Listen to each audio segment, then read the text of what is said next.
শীতকালে কিন্তু নানা রকম সবজি পাওয়া যায় যা খুবই কম দামে, কিন্তু সারা বছর সেই সবজিগুলোর দাম থাকে আকাশ ছোঁয়া।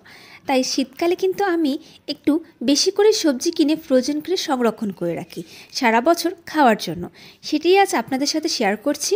হ্যালো এভরিওয়ান, আসসালামু আলাইকুম। আশা করি আজকের ভিডিওটি আপনাদের সকলেরই উপকারে আসবে। চলুন কথা না বাড়িয়ে শুরু করি। আজকে আমি সংরক্ষণ করব 2টি ব্রোকলি, 2টি ফুলকপি, 1 কেজি গাজর, 1 কেজি পেঁপে।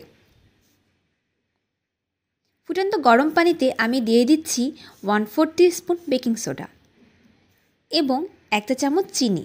চিনি ও বেকিং সোডা যেটি করে সবজির রং ধরে রাখতে সাহায্য করে।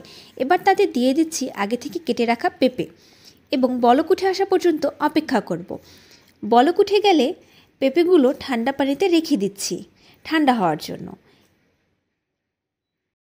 এবারও একই পানিতে আমি দিয়ে দিচ্ছি কেটে রাখা ফুলকপি এবং বলক উঠে আসা পর্যন্ত অপেক্ষা করব এবং পরবর্তীতে একইভাবে ঠান্ডা পানিতে রেখে দিব।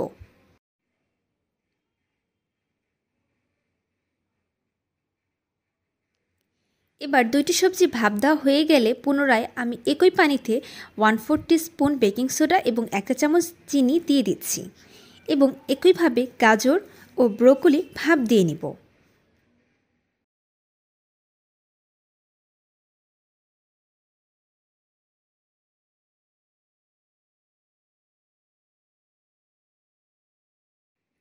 এভাবেই আমি সবগুলো সবজি ভাপ দিয়ে নিয়েছি এবং ঠান্ডা হয়ে গেলে পানি ঝরিয়ে একটি পাত্রে নিয়ে তা মিশিয়ে নিব।